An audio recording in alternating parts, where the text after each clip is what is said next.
Et on va à l'école, les groupes de niveau, ou plutôt appelez-les les groupes de besoin en classe de 6e et 5e. C'est l'une des nouveautés de la rentrée scolaire et sans doute l'une des plus décriées. Comment la mesure est-elle mise en place? Pour en parler, je reçois Bruno Bobkiewicz. Bonjour.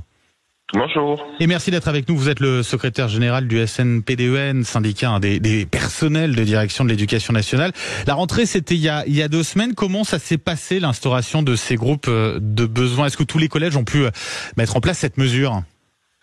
Alors, ça a été un exercice difficile, à la fois parce que beaucoup de collèges, plus de la moitié des collèges n'avaient pas eu suffisamment de moyens pour mettre en place ces groupes, et parce que peu de personnel, y compris les personnels de direction, croyaient en ce dispositif. Donc, notre enquête nous montre que dans 80% des cas, c'est-à-dire seulement dans un établissement sur 5, eh bien, des groupes homogènes, donc des groupes de niveau, ont été mis en place. Dans les autres, c'est plutôt des logiques de groupes hétérogènes ou de groupes à géométrie variable.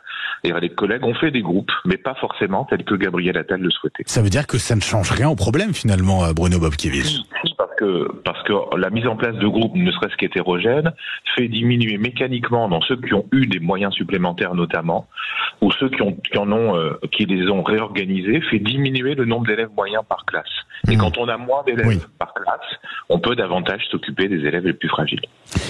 Aujourd'hui, dans combien de collèges on n'a pas pu encore mettre en place ces groupes de besoins en mathématiques et en français?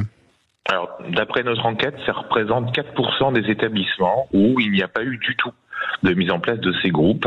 Dans 75% d'entre eux, c'est la totalité du volume horaire, donc l'horaire complet de mathématiques et de français, et dans 20%, c'est sur une partie du volume. Donc c'est tantôt de la classe entière, tantôt du groupe. Ça veut dire quoi concrètement? Ça veut dire que si on a ces établissements qui n'ont pas pu mettre en place ces groupes de niveau ou de besoin, c'est parce qu'ils n'ont pas réussi à le faire ou parce qu'on n'a pas voulu le faire? Alors, il y a différentes raisons. Il y avait une hostilité globale à ce dispositif, parce que ce que craignaient beaucoup, notamment les enseignants, et d'ailleurs ce que dit la science, c'est que quand on met ensemble les forts avec les faibles et les faibles avec les faibles, ça n'a pas d'impact positif sur la réussite de chacun. C'est l'hétérogénéité qui est source de progression.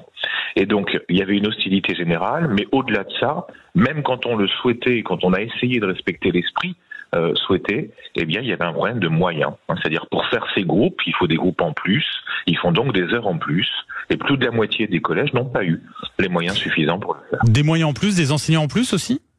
Forcément, parce qu'à partir du moment où il y a des moyens en plus, il y a des heures de plus en mathématiques et en français, donc il y a besoin de professeurs en plus. Merci beaucoup Bruno Bobkiewicz d'avoir été avec nous ce matin sur Sud Radio, secrétaire, je le rappelle, général du SNPDEN, c'est le syndicat national des personnels de direction à l'éducation nationale. Bonne journée à vous Bruno Bobkiewicz.